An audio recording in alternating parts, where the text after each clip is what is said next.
자, 오늘도 함께 예배할 수 있어서 감사하고 또 한 주간 동안 열심히 살아주셔서 감사하고 또 함께 수술 받고도 이렇게 우리 나와주신 또 힘드실 텐데 예배에 나오신 우리 한주 집사님 감사하고 또 오늘 같이 저 뒤에 오늘 처음 뵙는 분이 오셨네요. 너무 감사합니다. 좀 아까 광고 시간에 인사를 드렸어야 되는데 함께 예배할 수 있어 감사합니다. 잘 오셨습니다. 우리 박수 한번 할까요?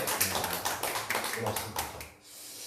자, 오늘 여러분 이 존중이라는 것에 대해서 우리가 한번 생각해 보면서 정말 하나님을 존중하는 것이 얼마나 소중한 일이고 축복의 일인지 말씀을 통해서 우리가 좀 살펴보려고 합니다. 존중이라는 말을 여러분 다 아시죠? 그냥 우리가 생각하는 그 존중 맞아요. 사전에 보니까 어떤 의견이라든가 아니면 사람을 높여서 귀중하게 여기는 것, 상대를 함부로 대하지 않고 정중하게 대하는 것을 존중이라고 그렇게 기록하고요.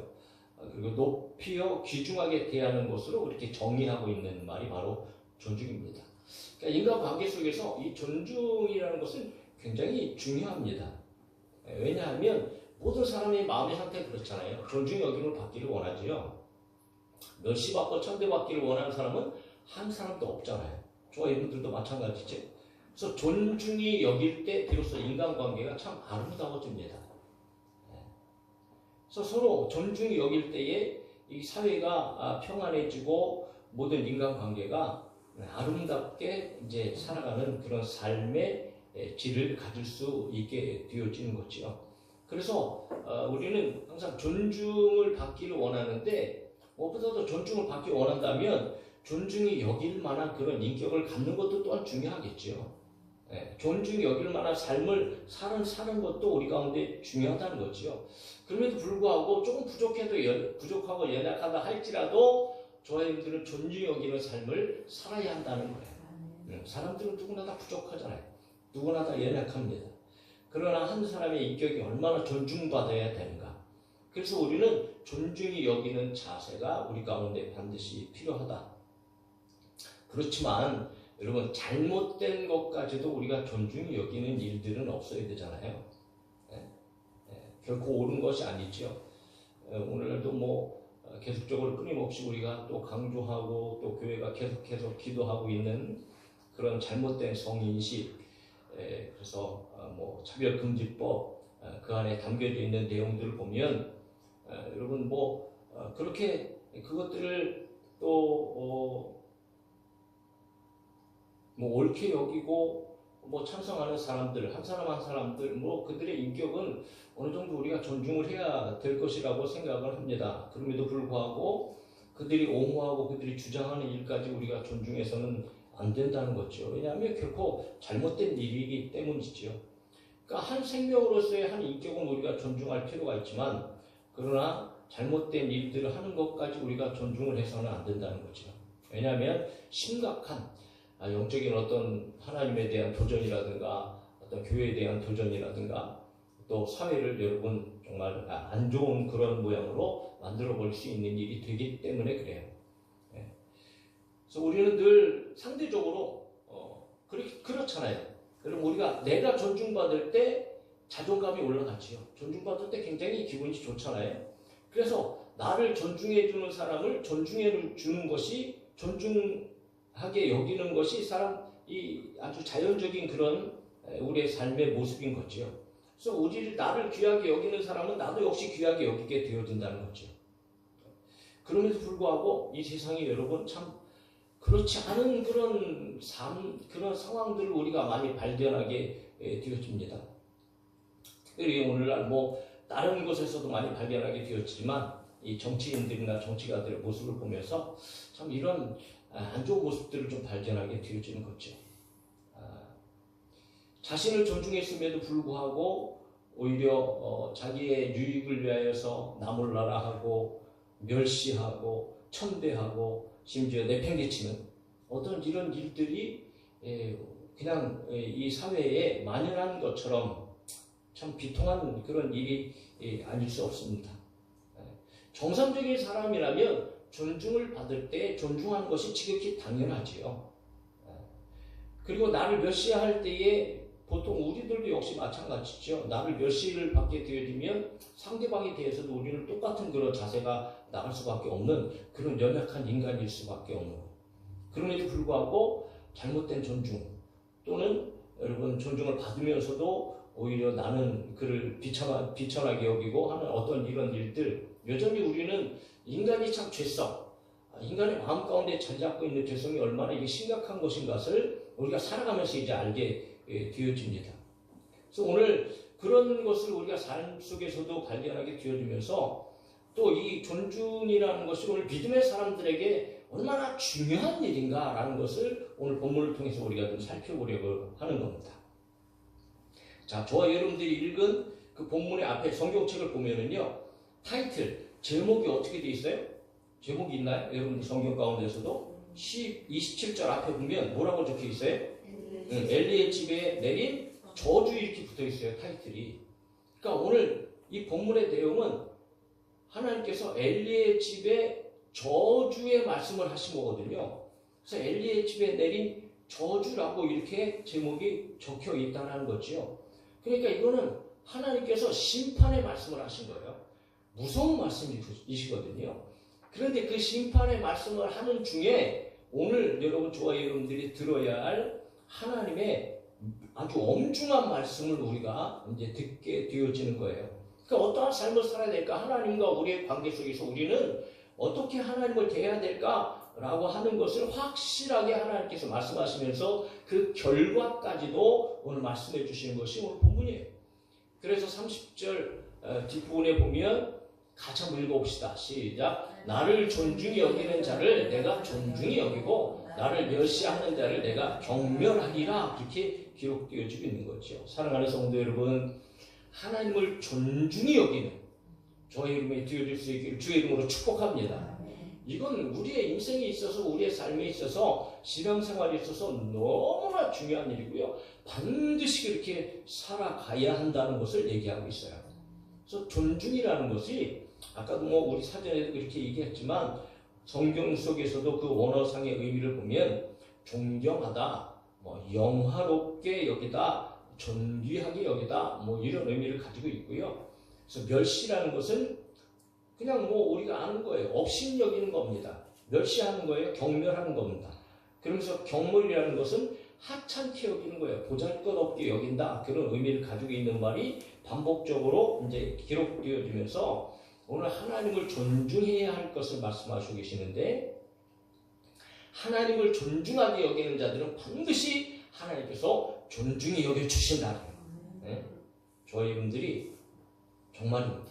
오늘 우리는 하나님을 존중해 드려야 되고 하나님을 존중하는 삶을 살아야 되는 줄로 믿습니다.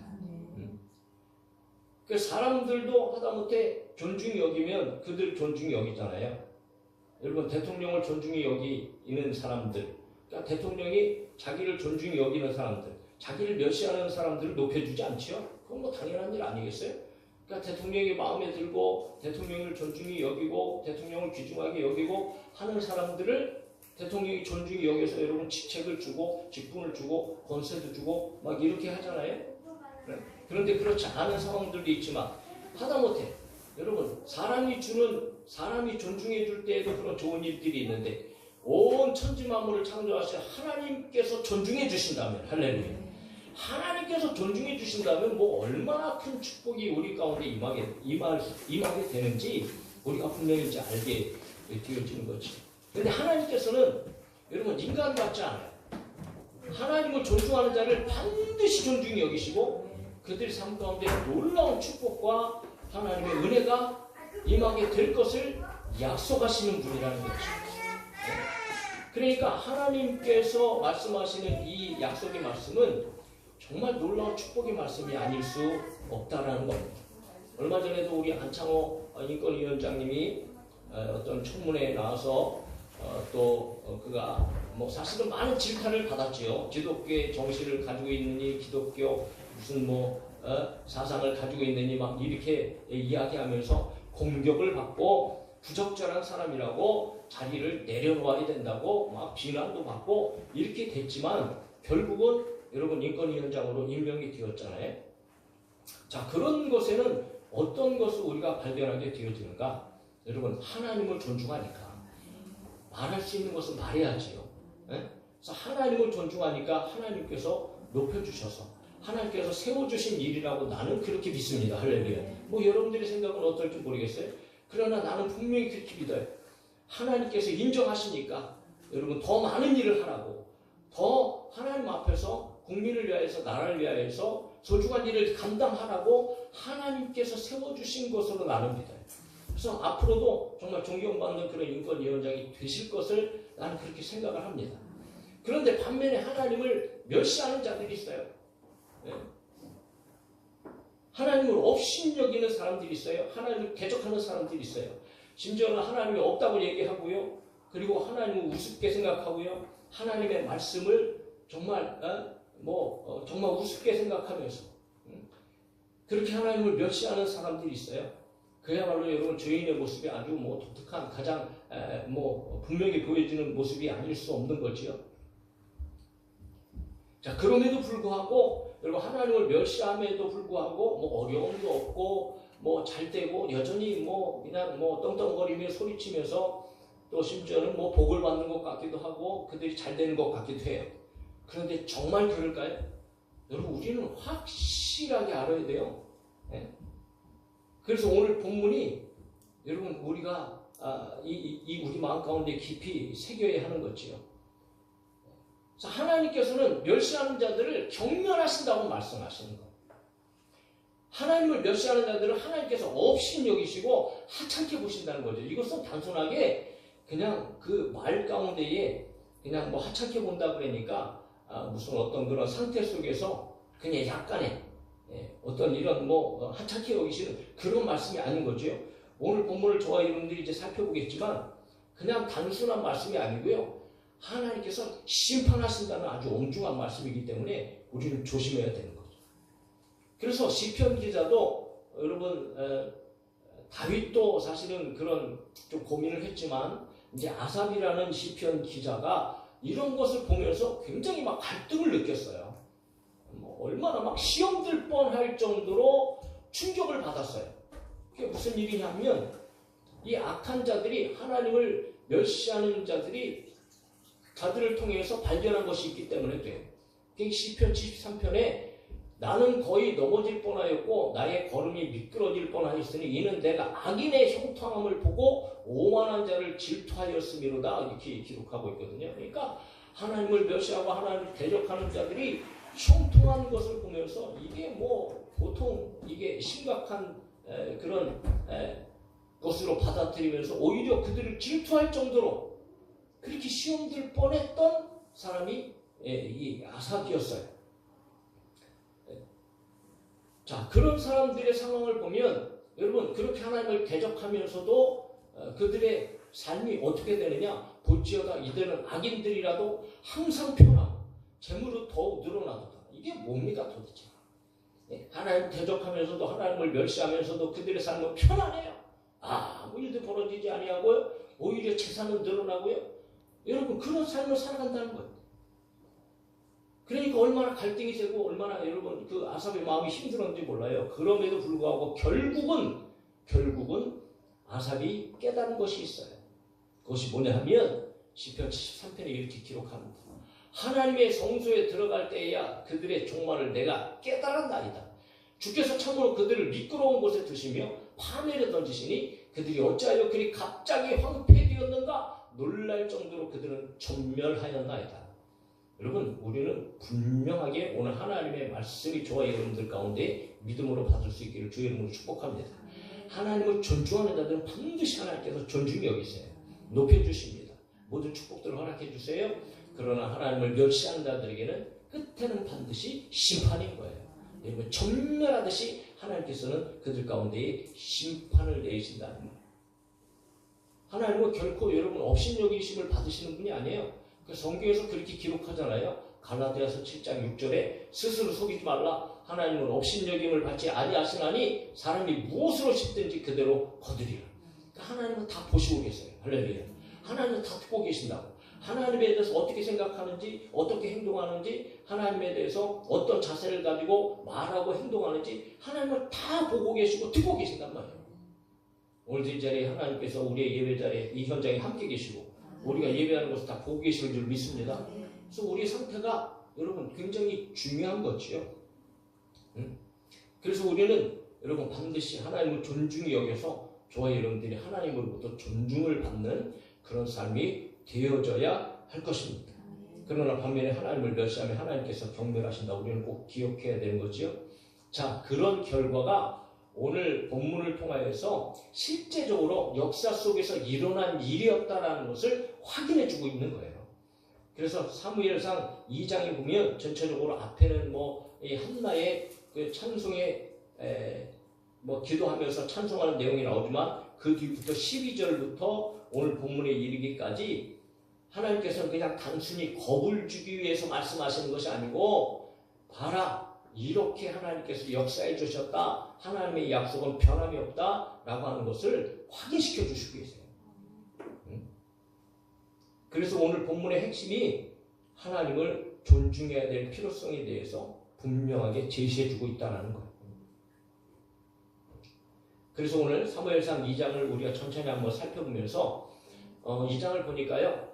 두 부류의 사람이 등장하는데 이렇게 교차적으로 등장을 합니다. 그 사람들은 누구냐 하면 엘리 제사장의 아들들이었어요. 엘리 제사장의 아들 두 아들 있죠. 그리고 사무엘의 행동이 교차적으로 기록되어지고 있어요. 엘리의 두 아들 홈리와 비느하스. 그래서 여러분 12절부터 우리가 한번 이렇게 내용을 쭉 한번 살펴보면서 여러분 우리가 눈으로 확인할 수 있기를 바랍니다. 보세요. 12절에 보니까 엘리의 아들들은 행실이 나빠 여호와를 알지 못하더라 그렇게 되어 있어요. 행실이 행하는 것이 나빴다라는 거예요. 그런데 그 행실이 나쁜 것이 결국은 하나님과의 관계로 끌고 들어가요. 하나님을 알지 못했던 자들이라고 얘기해요. 여기서 행실이 나빠라는 말은 예전의 말로는요 어떻게 번역되어야 하냐면 불량자라고 번역되어 있어요. 그러니까 엘리의 아들들은 불량자라 이렇게 예전의 성경은 기록되어지고 있는데 이제 개역 개정이 와서 행실이 나쁘다 이런 방향으로 이제 번역이 되어졌어요. 그러니까 행실이 나쁜 불량자의 모습이라는 것은 정말 이 아들들의 모습이 얼마나 악했는지를 극명하게 보여주는 그런 단어인 거지요. 그래서 결국은 하나님을 알지 못했다고 얘기하는 거예요. 그러면서 13절부터 그들의 실제적인 행동이 어떤 행동이었는가를 이야기하고 있는데 여러분 제사장들이 이제 제사를 드리잖아요. 그러면 거의 이제 하나님의 제사법에 의해서 소를 잡고 양을 잡고 이렇게 짐승들을 잡아서 먼저 불에 태울 것은 번제는 다 태우지만 그 외의 제사는 불에 태울 것들이 구별되어지고 나머지 고기는 제사장들에게 돌아가고 또 어떤 부분은 백성들에게 돌아가는 이런 제사법을 가지고 있거든요. 그런데 그렇게 제사를 지낼 때에 먼저 이 엘리의 아들들이 어떤 일을 하냐 하면 제사를 지난 후에 이제 고기를 삶아서 제사장의 것을 제사장의 것으로 백성의 것을 백성의 것으로 이렇게 잘 분배돼서 나눠야 되는데 그런데 여러분 고기를 삶을 때 이게 삼지창 세 개의 이 가진 갈고리를 그냥 고기 삶는 그 가마에다가 푹 집어넣어갖고 이거를 막 고기를 건져 올린 거예요. 네? 그래서 건져 올리는 모든 것들은 자기들의 것으로 갈취를 하고 착취를 했단 말이에요. 네? 그러니까 백성들의 몫은 아무 정말 상관없이 이건 하나님의 말씀에 대한 도전이었고 율법을 무시하는 아주 엄중한 그런 죄악의 모습이었어요. 심지어 그것뿐만 아니고 제사를 드리기 전에 태우고 난 후에 나머지 고기를 분배하게 되어져 있는데 제사를 드리기 전에도 이미 먼저 내놔라 막 이렇게 심지어는 자기 아버지가 여러분 대제사장이잖아요. 권력이 가장 아주 1위였던 그런 존재이지요. 그런 아버지의 권력을 이용해서 아빠 찬스 쓰는 거죠. 아버지의 공권력을 이용해서 여러분 그들이 막 막강한 힘, 막 권력을 막 휘두르면서 오히려 빨리 내놔라. 먼저 내놓지 않으면 제사 못 지낸다. 막 이러면서 말이지. 네? 얼마나 그들이 막 행포를 부렸는지 모른단 말이지. 그래서 오늘 17절에서는 이렇게 기록되고 있어요. 일단은 이 소년들의 죄가 여호와 앞에 심히 크면 그들이 여호와의 제사를 멸시함이었더라. 그에 반해서 여러분 오늘 사무엘의 이야기는 아주 짤막짤막하면서도 그 안에 아주 심오한 내용들을 또 품으면서 기록되어지고 있는데 보세요. 18절에 한 절 사무엘의 이야기가 등장하면서 사무엘은 어렸을 때 세마포의 옷을 입고 여호와 앞에서 섬겼더라.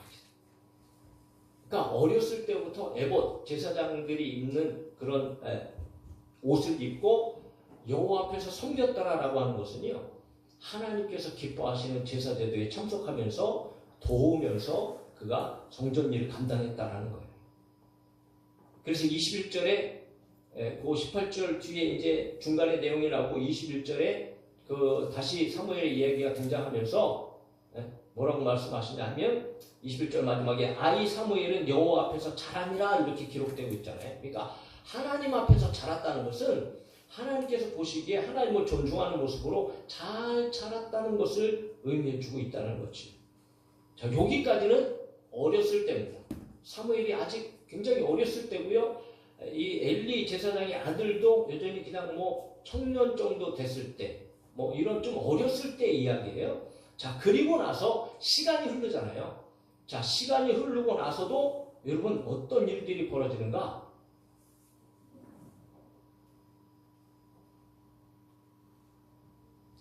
오늘 보면은 22절부터 25절에 보세요.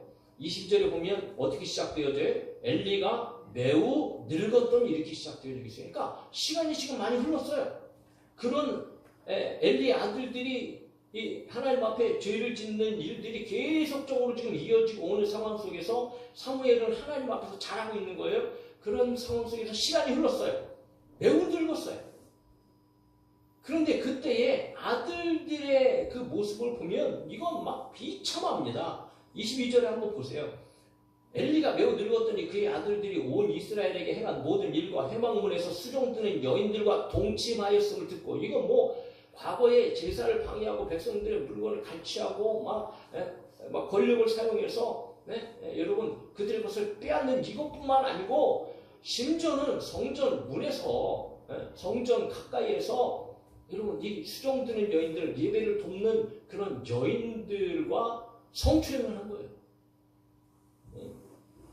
그런데 그것을 누가 들어요? 엘리가 들었단 말이에요. 다 듣고 있어요. 엘리가 아버지가. 그래서 엘리가 뭐라고 얘기해요? 23절에 그들에게 이르되 너희가 어찌하여 이런 일을 하느냐? 내가 너희의 악행을 이 모든 백성에게서 듣는 거니까 뭐 사람들이 다 알 정도로 들을 정도로 볼 정도로 이 아들들의 이 죄악이 극심했던 것들을 우리가 보게 되어진다는 거죠. 그래서 엘리가 타이르잖아요. 24절에 내 아들아 그리하지 말라. 내게 들리는 소문이 좋지 않다. 너희가 여호와의 백성들로 범죄하게 하는도다. 그거는 자기들의 범죄뿐만 아니고 이스라엘 백성들까지 범죄하게 하는 일이었거든요. 그러면서 25절에 사람이 사람한테 죄를 지면 하나님께서 판단하지만 하나님 앞에 죄를 지면 도대체 누가 너희를 위해서 기도할 자가 어디 있느냐. 하나님 앞에 죄를 지면 너희는 그냥 하나님께서는 심판을 내리시는 심판을 받을 그런 존재밖에 되지 않아 라고 엘리가 아들들을 다 잃은 거예요. 그럼에도 불구하고 아버지 말까지 무시한. 그러니까 하나님을 존중하기는커녕 아버지의 말까지도 아버지까지도 존중하지 아니하는 멸시하는 그런 자식들의 모습이 계속 이어진 거예요. 그런데 이렇게 죄에 빠진 상태를 25절에서 25절 보면은 25절 맨 끝에 보니까 이는 여호와께서 그들을 죽이기로 뜻하셨음이니라 이더라 라고 기록하고 있는 거죠. 그래서 우리가 오해하면 안 되죠. 뭐 하나님께서 그들을 죽이려고 뭐 일부러 그렇게 살도록 그렇게 만드셨던 분이라는 것이 아니에요. 엘리의 두 아들의 나쁜 그런 영적 지도자로서의 신분 그리고 행위, 그러니까 그 신분에도 불구하고 그 마음이 너무 완악해졌어요. 갈 때까지 간 거예요. 완전히 둘이 멀어져 버린 거죠. 그러니까 하나님께서는 그냥 그대로 그것을 방치해 두셨어요. 그리고 그들에게 남은 것은 하나님의 심판뿐이었다. 이런 뜻인 거예요. 자, 아들들의 상태가 등장하면서 다시 26절에 사무엘의 이야기가 또 짧게 등장합니다.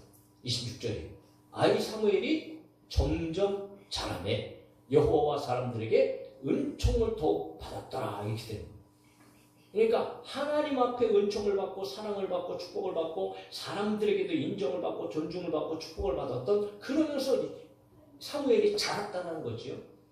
그러니까 막 극명하게 엘리의 두 아들과 사무엘을 아주 예리하게 대조시키면서 하나님 앞에 버림받은 자와 하나님 앞에 인정받은 자, 다시 말해서 하나님을 존중한 자와 하나님을 멸시한 자의 상황들을 그대로 적나라하게 보여주고 있는 것이 그 앞까지의 상황인 거예요. 그러니까 결국은 하나님께서 하나님의 사람을 보내갖고, 여러분 엘리 가정 가운데 엘리에게 오늘 말씀, 우리가 그 말씀의 타이틀을 본 것처럼 엘리의 집에 내린 저주의 말씀이 많은 거예요. 그래서 29절에 그렇게 이야기하죠. 너희는 어찌하여 내가 내 처소에서 명령한 내 재물과 예물을 밟으며 내 아들들을 나보다 더 중히 여겨 내 백성 이스라엘이 드리는 가장 좋은 것으로 너희를 살지게 하느냐. 엘리가 뭐 강력하게 막서야 됨에도 불구하고 사실은 그냥 너무 좀 미움적이었어요. 아들들에게 대처하는 것이. 그러니까 어떻게 보면 엘리도 하나님보다도 자기 아들들을 더 소중하게 여기고 더 귀중하게 여겼던, 하나님께서 그런 비유를 말씀하시잖아요. 그러면서 이스라엘이 드리는 가장 좋은 것으로 너희들을 살찌게 하느냐, 막 이렇게 하나님께서 말씀하시죠. 그러면서 오늘 제목의 말씀이 나오는 거예요. 또 읽으세요. 여러분 믿음을 읽기 바랍니다. 다시 시작. 나를 존중히 여기는 자를 내가 존중히 여기고 나를 멸시하는 자를 내가 경멸하리라. 할렐루야. 이 말씀 여러분 오늘 우리의 가슴속에 정말 깊이 새기고 또 새기면서 살아가는 저와 여러분들이 되어져야 할 줄로 믿습니다.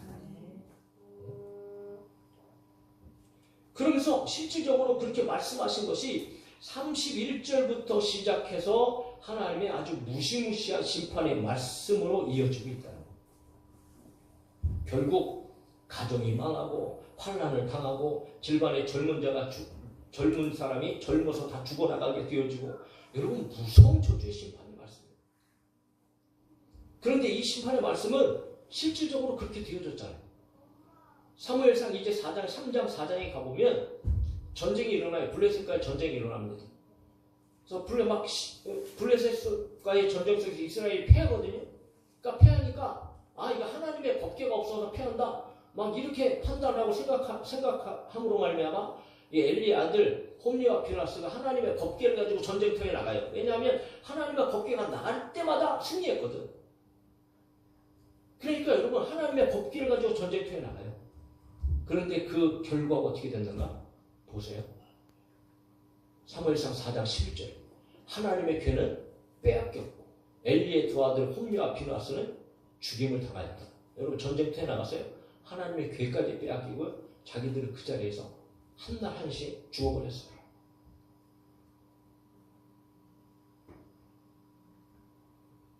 하나님의 말씀의 성취를 보는 거예요. 그러나 반면에 여러분 하나님 앞에서 하나님께 은총을 받고 사람들에게 은총을 받으며 자라났던 사무엘은 우리가 너무 잘 알잖아요. 이스라엘을 다스리는 영적인 지도자, 대단한 지도자죠. 백성들에게 존중을 받고 백성들이 믿고 따르며 순종하는 영적인 리더. 심지어는 이스라엘의 초대왕 사울 왕을 기름 부어 세우고 그 왕을 세운 그런 선지자, 그런 제사장.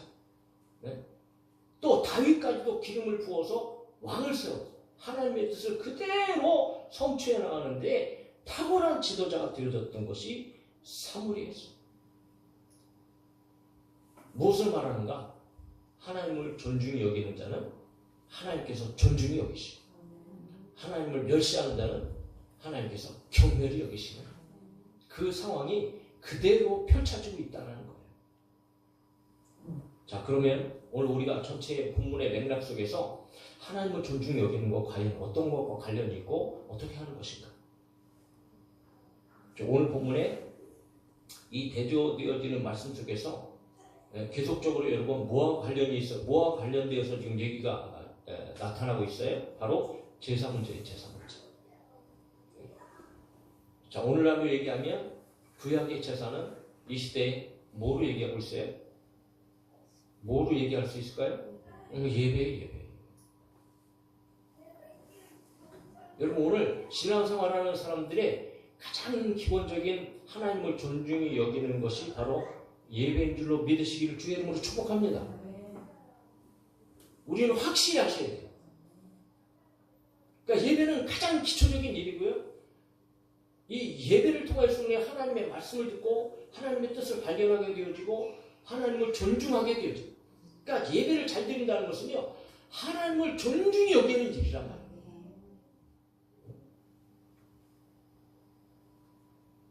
그래서 우리는 하나님을 사랑할 때도 마음을 다해 뜻을 다해 힘을 다해 사랑하듯이 예배를 드릴 때도 마음을 다해 뜻을 다해 힘을 다해 하나님께 예배해야 된다는 거죠. 그러므로 우리는 예배에 대할 때 항상 사모하는 마음이 있어야 되고요. 그리고 준비된 자세를 통하여서 하나님 앞에 나와야 돼요.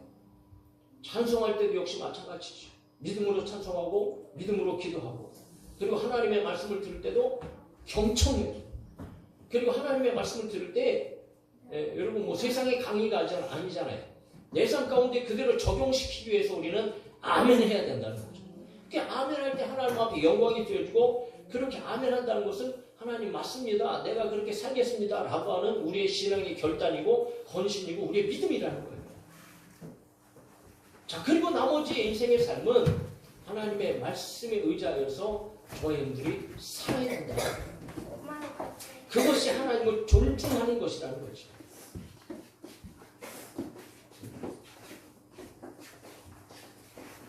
그렇지 않고 반면에 여러분 우리가 예배 생활을 좀 보면 우리가 뭐 예배 때 무슨 뭐 아주 뭐 큰 죄악을 짓고 무슨 뭐 엘리 아들 같이 막 그냥 막 그런 막 극악무도한 일들, 그런 일들을 하는 것은 아니잖아요.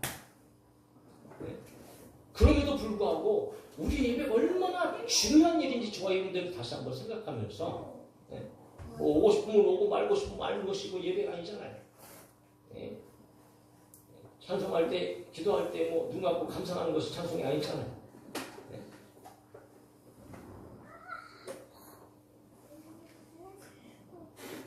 그 예배에 방해되어지는 것이 너무나도 많다는 거죠. 네? 때로는 뭐 피곤하니까 물론 좋을 수도 있어요. 그런데 아주 그냥 푹 주무시는 분들이 계시더라고요. 네? 여러분, 그거는 아니죠. 네? 이 핸드폰도 요즘에 예배 가운데 아주 큰 걸림돌이 되어지고 있는데, 우리는 하나님을 예배하면서 저희들 하나님을 존중함으로 저희 여러분들이 하나님을 존중하는 예배를 드려야 된다는 거예요. 그렇지 않으면 우리는 어떤 예배를 드리게 되어지는 거예요? 하나님을 멸시하는 예배를 드리는 거예요. 그러면 오늘 우리의 삶 속에서 여러분 하나님께서 동일한 장소에서 동일한 예배를 드리면서도 어떤 사람의 삶은요 축복의 삶으로 나아가고요, 어떤 사람들의 삶은 저주, 심판, 그렇게 분명하게 하나님 말씀에서 그렇게 표현하고 있지만, 여러분 복된 삶을 살아가지 못하는 삶이 이어질 수도 있다는 거예요. 오늘 나는 정말 하나님 앞에 하나님을 어떻게 내가 대하고 있는가, 하나님을 존중함으로 말미암아 내가 예배를 드리고 하나님의 말씀에 맞는 삶을 살아가고 있는가. 여러분 예배는 축복의 통로입니다. 할렐루야. 저희 여러분들이 어디 가서 하나님의 생명의 말씀을 듣겠어요? 물론 집에서 여러분 읽고 묵상하고 해야 될 일이지요. 중요한 일입니다.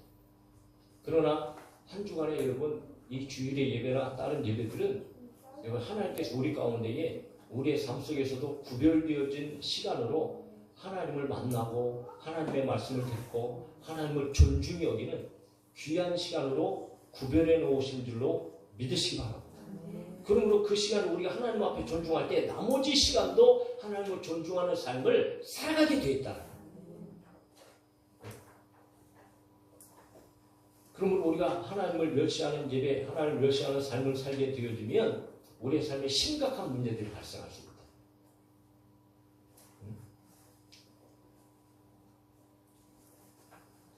하나님의 말씀입니다.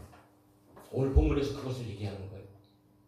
왜 이렇게 얘기하고 내가 이 설교를 가지고 여러분들에게 오늘 하고 있는가? 사랑하는 성도 여러분, 저희들이 정말 하나님을 존중하는 삶이 되어지고 하나님을 존중하는 예배를 드리는 성도들이 될 수 있기를 축복합니다. 그래서 여러분, 저와 여러분들이 하나님 앞에 존중의 여김을 받아야 우리가 삶을 살아감에 있어서도 모든 가지각색에 필요한 것들이나 부족하고 연약한 것들이나 때로는 기도를 하더라도 하나님 앞에 존중이 여기는 자들이 하나님께 기도하는 것과 하나님을 멸시하면서 하나님 앞에 기도하는 자들은 천지 차이인 거죠. 하나님을 존중히 여기는 자들에게는 하나님께서 막 부어주시지 않겠단 말이지. 그런데 하나님을 멸시하면서 하나님 앞에 기도한다면 이거 웃음꼴 아니겠어요? 하다못해 자녀들이 부모를 존중하고 부모를 잘 섬기면서 공경하면서 부모에게 뭘 요구할 때하고 부모를 멸시하면서 뭘 요구할 때 이건 다른 거예요. 그래서 우리는 분명히 우리의 삶 속에서도 인간적인 관계 속에서 중요하지만 여러분, 하나님을 존중할 때에 서로를 존중하게 되어지고, 왜냐하면 하나님의 율법이 그래요. 내가 너희를 사랑한 것 같이 너희를 사랑하라고 말씀하시고, 오늘 예수님의 삶을 본받을 때 우리는 하나님을 존중하게 되어지고 더 나아가 우리 이웃들과 우리 가족들과 우리 주위에 있는 사람들을 존중하는 삶을 살아가게 되기 때문에 그래요. 그래서 우리는 오늘 말씀을 통하여서 여러분 분명하게 저희들이 하나님을 존중히 여기는 삶을 살기로 오늘 이 시간에 다시 한번 작정하고 오늘 시간에 다시 한번 결단할 수 있기를 주님의 이름으로 축복합니다. 그래서 오늘 우리가요 하나님 앞에 드려지는 예배가 하나님께서 기뻐 받으시는 예배가 되어진다면 저희는 삶 가운데 놀라운 하나님께서 존중히 여기시는 은혜와 축복과 평강이 우리 가운데 임하게 되어질 줄로 믿습니다. 이 존중이 여기는 것이 얼마나 중요한 일인가. 우리 말씀 한 구절만 읽고 마칩시다. 여러분 말라기 한번 가보세요. 지난주에 우리가 성경을 이제 매일 읽으면서 마지막 구약이 끝났잖아요. 오늘부터 신약 시작이지? 네. 이제 구약이 끝났어요. 287회? 그렇게 된 것 같아요. 287회로 구약이 이제 우리가 녹음하는 것이 이제 끝났어요. 대단합니다. 구약 녹음이 끝났어요. 드디어. 이제 신약 남았거든요. 그런데 마지막 읽어가면서 오늘 본문에 말씀하고 기가 막히게 들어맞는 말씀이 기록되어 있더라고요. 네? 멸시하는 자들은 그렇다 치더라도 말라기 3장 16절 보세요.